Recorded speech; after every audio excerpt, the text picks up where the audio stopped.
Have you ever looked at someone you raised, someone you loved more than yourself, and suddenly felt like you were standing in front of a stranger? That was the first thought that hit me as I stood in that courtroom, my hands shaking, my knees weak, my heart pounding so loudly I could hear it in my ears. And yet the loudest sound in the room wasn't the judge's voice or the gavel or even the murmurs behind me. It was my son's laugh, ha ha ha, sharp and careless, the kind of laugh you hear at a party, not the kind you hear when your own mother is about to be taken away. I remember thinking maybe he's nervous, maybe he's scared, and this is how he hides it. Sigh, that's what a mother tells herself when she doesn't want to see the truth. The officer stepped closer, metal cuffs cold against my skin, and in that moment I felt my age like never before, 70 years pressing down on my bones, on my back, on my breath, and still I kept my chin up because I refused to give them the pleasure of seeing me break.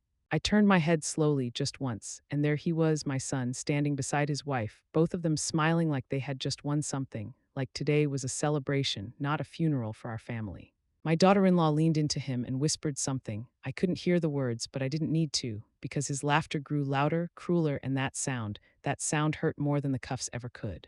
The judge spoke words about sentences and years and consequences floated past me like noise underwater, because all I could see was my son's face, the same face I once kissed goodnight, the same eyes I watched open for the first time, now looking at me with no fear, no guilt, just excitement, like this was the ending he wanted all along. I wanted to scream, to ask him why, to say my name just once, Mom, say it like you used to, but my throat closed and all that came out was silence. When the gavel came down, it felt final, like a door slamming shut somewhere deep inside my chest, and that's when he said it, loud enough for me to hear, loud enough to make sure I heard. Enjoy prison, he said, grinning. Everything you own is ours now, and his wife nodded, satisfied, her eyes shining like she'd just opened a gift. I felt something tear inside me then, not anger, not even fear, but heartbreak, the kind that makes your chest ache and your eyes burn, the kind that makes you realize the person you trusted most is the one who pushed you off the edge. The officer pulled me forward and I stumbled just for a second, and I saw it in their faces, that flicker of joy, that tiny moment where they thought, yes, she's finally broken, and I hated that more than anything, so I straightened my back and walked, slow but steady, because if this was how they wanted to end my story, I wouldn't make it easy for them. The hallway outside the courtroom smelled like old paper and disinfectant, my shoes scuffed against the floor, every step echoing too loudly, and people stared, some with pity, some with judgment, some turning their heads away like my shame might rub off on them. I caught the eye of someone I used to know, someone who once sat at my table, and she looked away quickly. And that hurt too, because prison doesn't start with bars, it starts when people decide you're no longer worth seeing.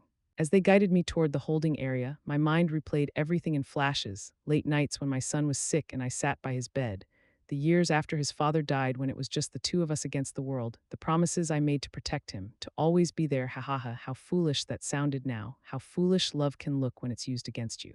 I thought about my home, the walls I painted myself, the garden I tended every morning, the quiet life I built piece by piece, and the realization hit me like a punch. They didn't just want me gone. They wanted everything I had ever touched, everything I had ever earned, and they believed once that cell door closed, there would be nothing I could do to stop them.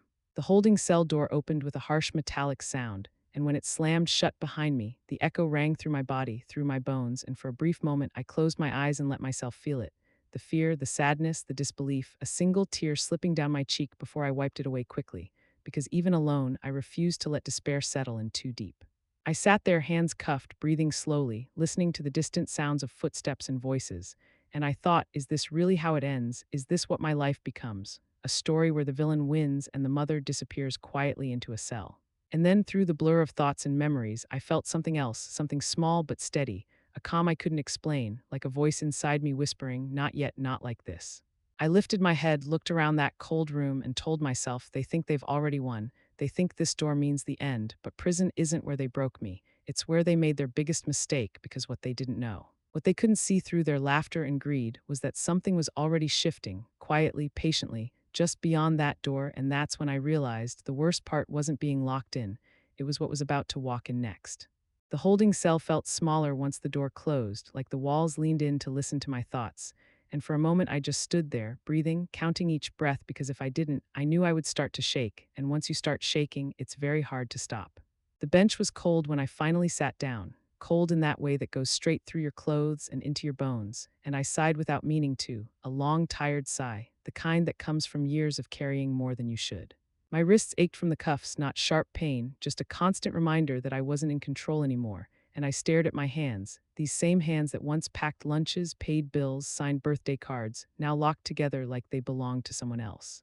The room smelled of metal and old air, and somewhere far away a door slammed, making me flinch, my heart jumping like a frightened bird. Ah, I hated that part, how quickly fear sneaks in when you're alone. Time moved strangely in that place, stretching and shrinking at the same time, seconds feeling like minutes, minutes feeling like nothing at all, and my mind refused to stay quiet. My son's words kept replaying, everything you own is ours, over and over, each time sharper than before, and I wondered when he stopped seeing me as his mother and started seeing me as an obstacle. I leaned back against the wall and closed my eyes, trying to remember a version of him that didn't laugh like that, a version that used to hold my hand crossing the street, that used to crawl into my bed during storms. Ha ha ha, funny how the same person can feel so far away. A guard walked past the small window in the door, boots heavy, keys clinking, and for a second I wanted to call out, to say something, anything, but what would I say? That I was innocent, that my own family did this to me, that I didn't belong here. Everyone in this place says that, and I knew how it would sound, like another old woman telling stories no one has time to hear. My throat tightened anyway, tears pressing forward again, and I let them fall this time quietly, wiping them away with the back of my hand, because crying doesn't mean you're weak, it just means you're human, and I was still human, even in that room. I thought about my house, my chair by the window, the way the sunlight hit the floor in the mornings, and the pain of knowing someone else might be walking through those rooms right now, touching my things, planning my future without me, made my chest hurt in a way I can't fully explain. For a brief moment, a dark thought crossed my mind. Maybe it would be easier to stop fighting, to let them have it, to sit quietly and wait for time to pass. But then another thought followed, softer but stronger. No, I didn't survive all these years just to disappear like this. I straightened a little, even on that hard bench, lifted my head, and reminded myself that I was still here, still breathing, still thinking, and that meant the story wasn't finished yet. Footsteps slowed outside the door, heavier this time, not rushed, and the small window darkened as someone stopped there, and I felt it, that strange shift in the air, like when a room goes quiet before someone speaks. I didn't look up right away, I just listened, heart beating faster, wondering who it was, another guard, another stranger who would glance at me and move on, but then I sensed it, that feeling you get when someone is really looking at you, not through you, not past you, but at you, and something inside me tightened with curiosity instead of fear. When I finally lifted my eyes, I realized this wasn't just another pair of boots passing by. This was someone stopping, someone noticing, and in that moment I understood something important. Not everyone in uniform is blind, and not everyone who walks these halls is here to laugh at your fall. Because sometimes, just sometimes, the people you least expect are the ones who see you when you think no one else does. He didn't say anything at first, and that silence made my heart beat faster than if he had shouted, because silence in places like this usually means judgment, paperwork, decisions already made.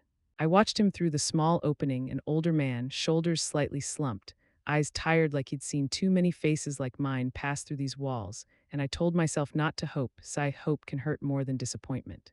He stepped inside, the door opening with that familiar heavy sound, and I noticed how calm he moved, not rushed, not cold, just steady, like someone who had learned long ago that panic doesn't help anyone. He glanced at a clipboard, then at me, then back again, and I could feel his gaze linger, not in a rude way, but in a curious one, as if something about me didn't fit the place. I sat there quietly, hands folded as best I could with the cuffs, trying to look smaller than I felt, trying not to draw attention, because attention in a holding cell usually brings trouble, not kindness. He took a step closer, and that's when I saw it. His eyes dropped, not to my face, not to the cuffs, but to my hand, and I followed his gaze without meaning to, down to the simple ring I wore, the one thing they hadn't taken yet. It wasn't flashy, not some big jewel that screams money, just a clean, solid band, worn smooth from years of being touched, twisted when I was nervous, pressed between my fingers when I needed comfort, and I almost smiled at the thought, ha ha ha, of all things, this little ring was what caught his attention. He paused, really paused, like his mind had stumbled over something unexpected, and I felt that strange shift again, that quiet click when someone connects a dot they weren't looking for. His brow furrowed slightly, his mouth opening as if to ask a question, then closing again as he seemed to think better of it, and in that moment my chest tightened because I knew that look people get when they realize a story might be deeper than it first appears. I lowered my eyes, pretending not to notice, my heart thumping so loudly I was sure he could hear it, and I wondered if I had imagined the change, if it was just my desperation playing tricks on me. When you're trapped, you start reading meaning into everything. But then he cleared his throat, a small sound, barely noticeable, and said my name slowly, carefully, like he wanted to make sure he got it right, and the way he said it, without mockery, without boredom, made something inside me soften just a little. He asked if I was comfortable, which almost made me laugh, ha ha ha, because nothing about this was comfortable, but the fact that he asked at all felt strange, almost out of place in a room designed to strip you of dignity. As he spoke, his eyes drifted back to the ring, just for a second, and this time I was sure, absolutely sure, that it wasn't curiosity anymore, it was recognition, or at least the beginning of it. He straightened, glanced toward the door, then back at me, lowering his voice even though no one else was there, and that small gesture sent a ripple of unease and excitement through me, because people don't lower their voices unless something matters. I wanted to ask him what he was thinking, what he saw, why his expression had changed, but I stayed silent, because sometimes the smartest thing you can do is let someone else speak first. He nodded once, almost to himself, as if confirming a thought, and stepped back, but not before giving the ring one last look, longer this time, thoughtful, heavy, and as he turned to leave, my breath caught because I knew deep down that this wasn't just a glance, this wasn't just a coincidence, this was the moment something began to shift. The door closed behind him and I was alone again, but the room felt different now, less suffocating, charged with a quiet tension, and I stared at my hand at that simple ring, realizing for the first time that sometimes power doesn't arrive loudly or with threats, sometimes it arrives in silence, in a pause. In the exact second, someone looks twice at something everyone else ignored, and that second was enough to change everything. I thought he was gone for good, and for a few seconds I just sat there staring at the door, telling myself not to be foolish, not to build castles out of silence, sigh, because silence can lie too. I shifted on the bench, my back aching, my legs stiff, and I was just about to sink back into my thoughts when the door opened again, slower this time, careful, like whoever was on the other side didn't want to make noise. He stepped in and closed it behind him, and that alone made my stomach tighten because people don't come back unless they have a reason. He didn't stand over me, didn't bark orders, didn't reach for his keys. Instead, he leaned lightly against the wall, arms crossed, eyes studying the floor for a moment as if he was choosing his words, and that pause felt louder than any question. Then he looked at me, really looked at me, not like an inmate, not like a case number, but like a person, and softly, almost casually, he asked something so simple it caught me off guard. How long have you been wearing that ring? The question hit me harder than any accusation could have, ha ha ha, because it wasn't about the charges or my son or the sentence. It was about something personal, something human. And my voice trembled when I answered, a long time. He nodded slowly, eyes drifting back to my hand, and for a moment neither of us spoke, the silence thick but not uncomfortable, more like waiting. I could feel my heart racing because I didn't know where this was going, whether this was kindness or curiosity or something else entirely, and fear crept in again, that quiet fear that says don't trust this, don't hope. He took a step closer, lowering his voice even more, and asked another question, one that made my throat tighten. Did your family know about it?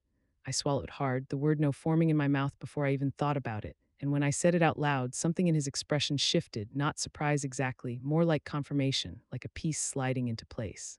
He let out a slow breath, rubbed his jaw, and glanced briefly toward the door as if making sure we were still alone, and in that moment I realized he wasn't just being polite. He was thinking, weighing something, and that realization made my palms sweat. I wanted to ask him what he saw, what that ring meant to him, why his questions felt so different from everyone else's, but my voice wouldn't come, so I just sat there, meeting his eyes, hoping he could see the truth I didn't know how to explain. Finally, he straightened, his tone calm but firm, and said quietly, there are some things people shouldn't ignore. And then, after a short pause, he leaned a little closer, just enough for me to hear, and whispered words that sent a chill through me, not of fear, but of something dangerously close to hope. Tonight, you'll understand who really has power.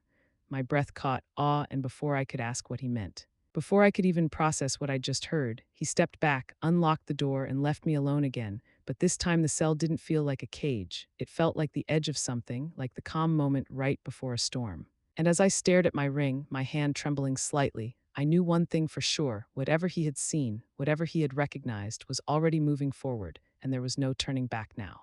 After he left, the silence felt heavier than before, not empty, but full, like the air was holding a secret I wasn't allowed to hear yet. I sat there staring at my hand, at that simple ring resting against my skin, and a soft, tired laugh escaped me. Ha ha ha, of all the things in my life, this was never meant to matter. My thoughts drifted backwards slowly, gently, to a time before courtrooms and cells and betrayal, to the quiet years when my house felt too big and my nights felt too long. After my husband passed, the world shrank in ways I never talked about, mornings without purpose, evenings filled with silence so loud it hurt, and I told myself this was just how life was now, that loneliness was the price of growing old. My son had his own life, his own worries, and I didn't want to be a burden, so I learned to smile through phone calls, to say I'm fine even when I wasn't. Side mothers get very good at that. Then one ordinary afternoon, when I wasn't looking for anything, life surprised me in the quietest way. A chance meeting, a simple conversation, nothing dramatic, nothing rushed, just two people talking like they'd known each other longer than they had. He made me laugh again, real laughter, the kind that comes from your chest, and for the first time in years I felt seen, not as someone's mother or someone's responsibility, but as a woman. We took things slow, painfully slow, because at our age you don't rush, you savor, and that ring came into my life without noise or celebration, just a promise whispered between us, a promise to protect each other from the parts of the world that don't understand quiet love. We didn't tell anyone at first, not because we were ashamed, but because peace is fragile, and I wanted to keep it safe a little longer, especially from my son, who had already grown distant, already carried a hardness I didn't recognize. I thought there would be time, that I would sit him down, explain everything, let him see that his mother wasn't alone anymore, that she was happy.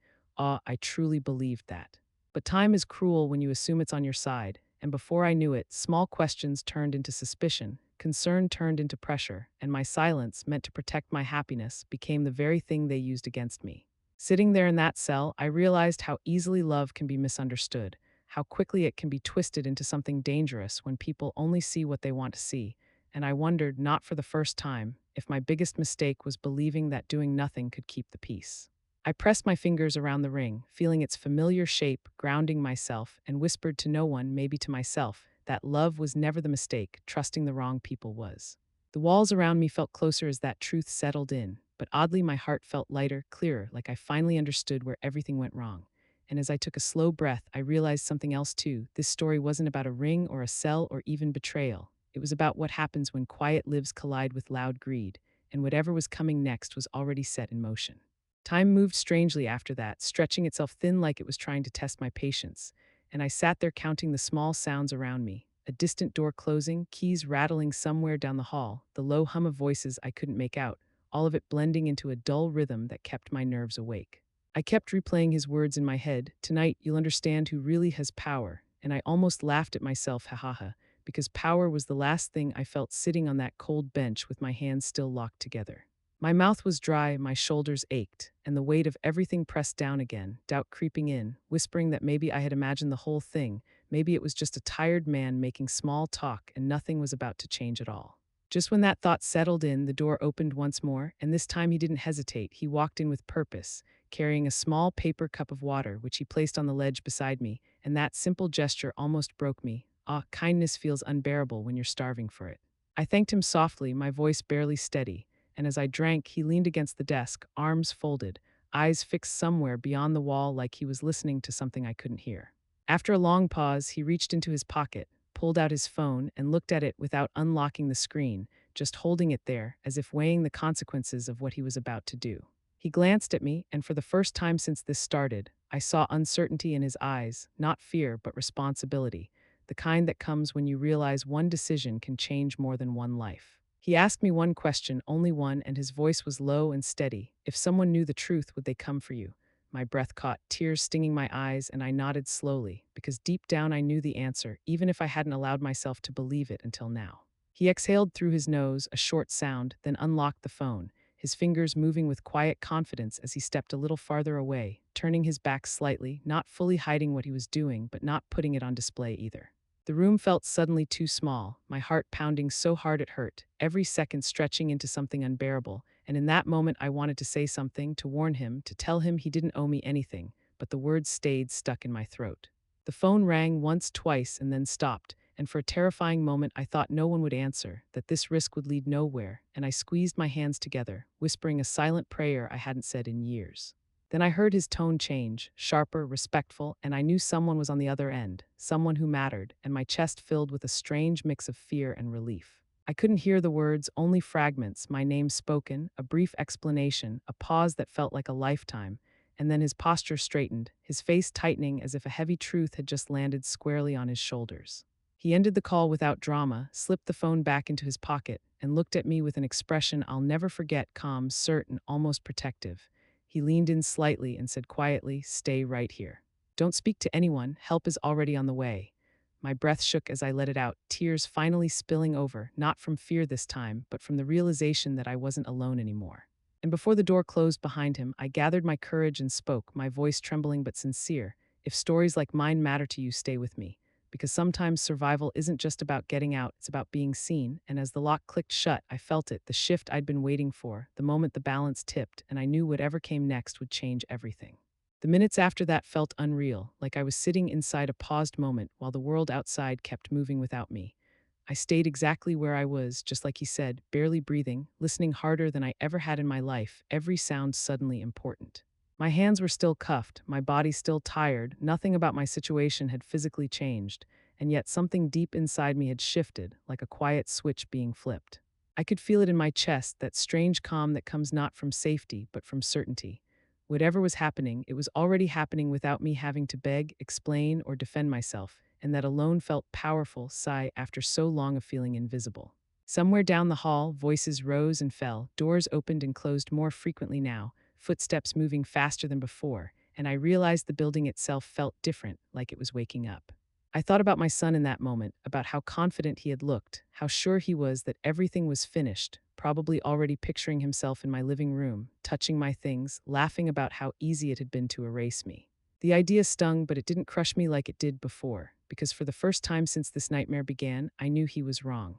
I leaned my head back against the wall and let out a shaky breath. Ha ha ha, imagine that. All that cruelty built on the belief that I was alone.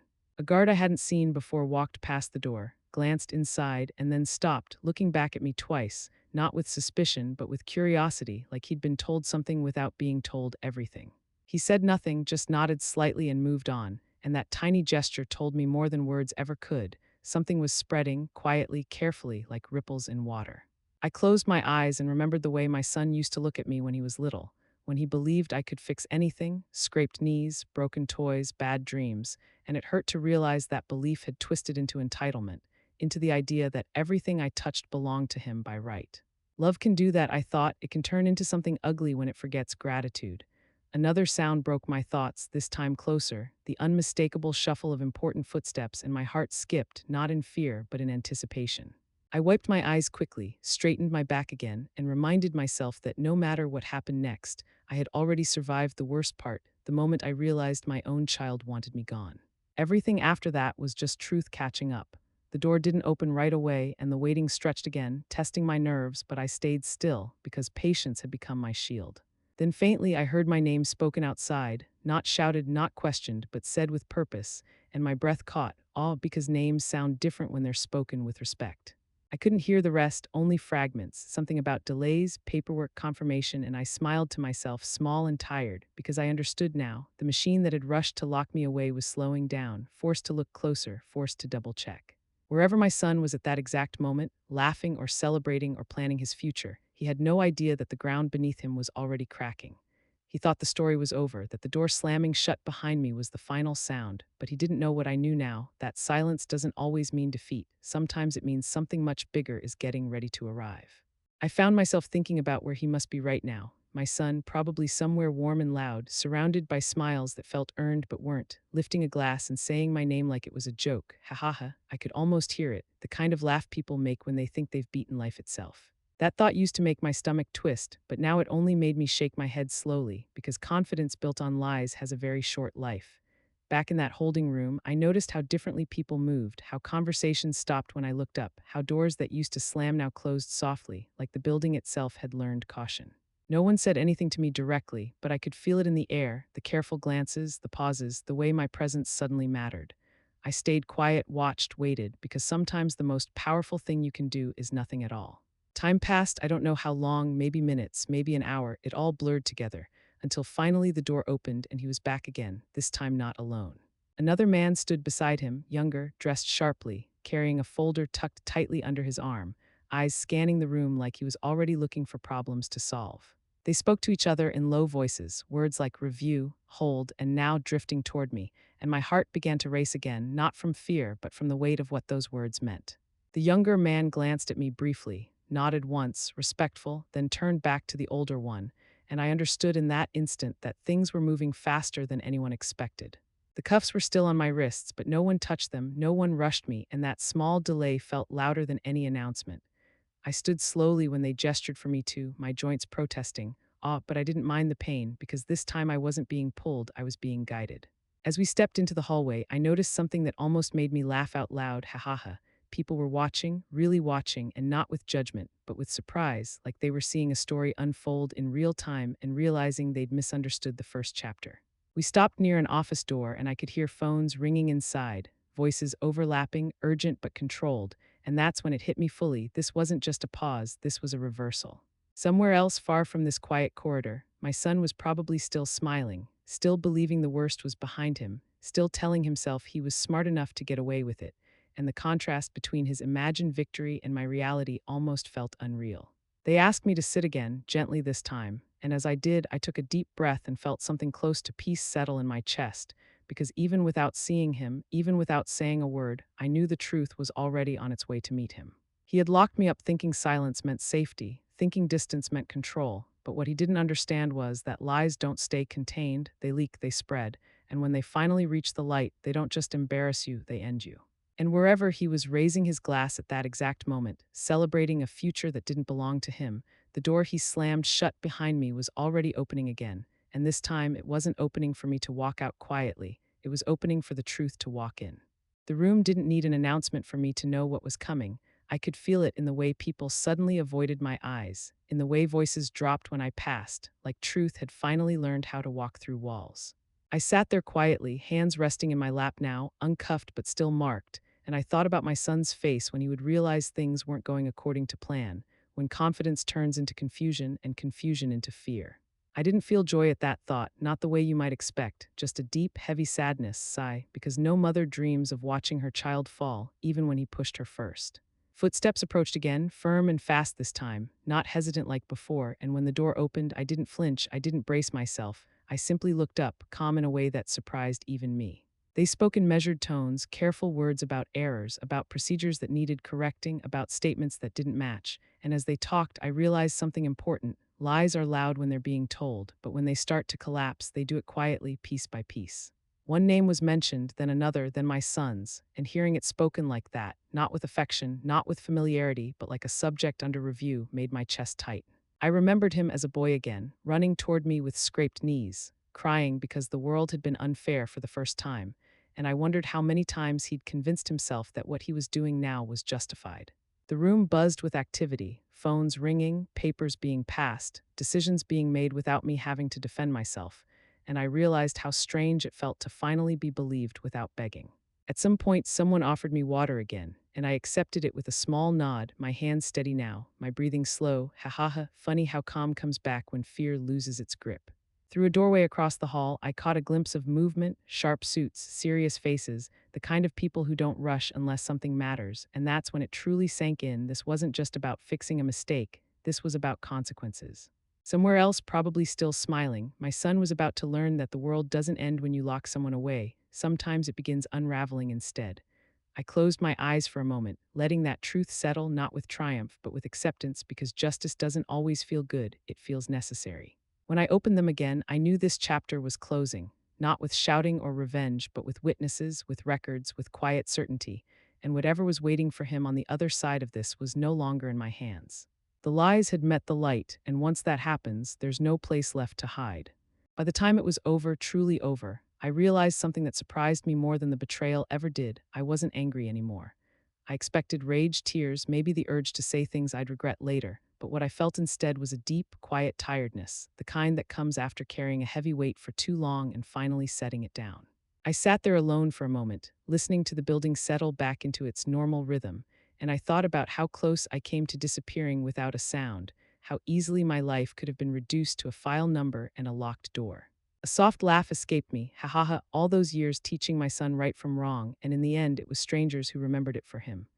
I stood slowly, joints aching, but my chest felt lighter than it had in months, and for the first time since that courtroom day, I felt like myself again, not a criminal, not a victim, just a woman who had survived something she never deserved. I didn't celebrate, didn't smile wide, or raise my hands in victory, because this wasn't a win, it was a release, a letting go of a story that had hurt too much to hold on to. I thought about my son one last time, not the man who laughed as I was taken away, but the boy he once was, and I whispered a quiet goodbye in my heart, accepting that love doesn't always mean staying, sometimes it means walking forward without them. As I stepped away from that place, I understood something clearly: power isn't loud, it doesn't shout or threaten or laugh at someone else's pain. Real power is calm, patient, and precise. It waits until the truth is ready to speak for itself. I took a deep breath, feeling the air fill my lungs, feeling the ground solid beneath my feet, and promised myself this: no matter how long I have left, I will live it without fear, without silence, and without shrinking to make others comfortable. And if this story stayed with you, if it made you feel something deep or familiar, maybe even uncomfortable, then stay close, because there are more truths like this waiting to be told. And sometimes, listening is the first step toward understanding that even when everything is taken from you, your strength can never be stolen.